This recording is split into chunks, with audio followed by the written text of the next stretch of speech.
नमस्कार, श्री स्वामी समर्थ। आज आपण बनवणार आहोत खिमा, चिकन खिमा।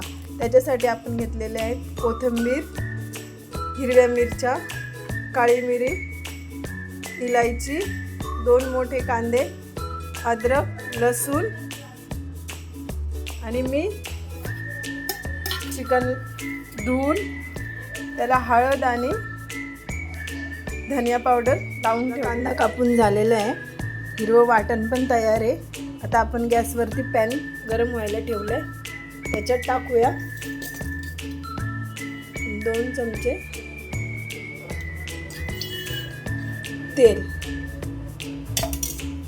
तेल आपलं गरम झालेलं आहे। आता आपण त्याच्यात टाकूया बारीक चिरलेला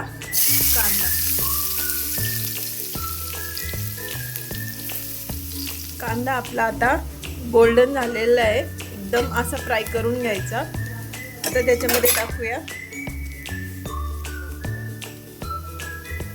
तमालपत्र आणि दालचिनी। गॅस मी एकदम स्लो केलेला आहे।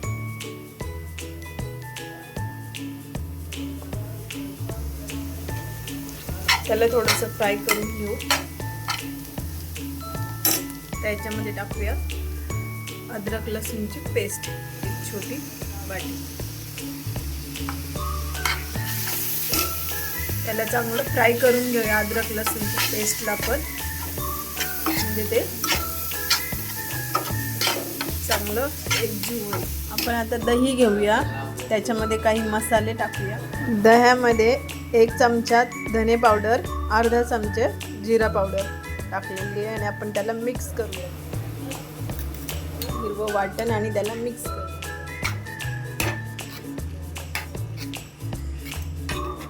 मी याच्यात हिरवं वाटण टाकलेलं आहे, जे आपण मगाशी वाटून घेतलं होतं। त्याच्यात टाकूया दही,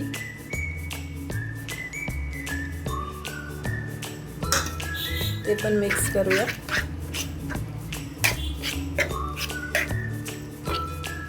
गॅस हा लहान छोटाच ठेवायचा, वाढवायचा नाही। चिकन आता आपलं बऱ्यापैकी शिजलेलं आहे। आता आपण त्याच्यामध्ये टाकूया, हे बघा। आता आपण त्याच्यामध्ये टाकूया थोडेसे मटर मी हे सोललेले, सोलून घेतलेले। थोडेसे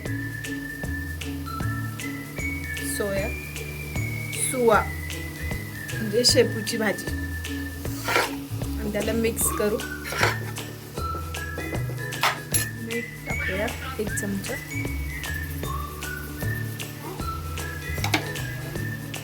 गॅस आता आपण फास्ट करू, मिक्स करून घेऊया। थोडंसं गरम पाणी टाकू,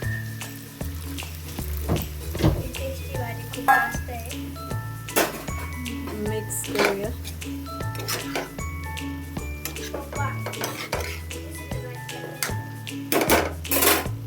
आणि आता झाकण ठेवूया आणि 10 मिनिटासाठी पुन्हा गॅस कमी करू।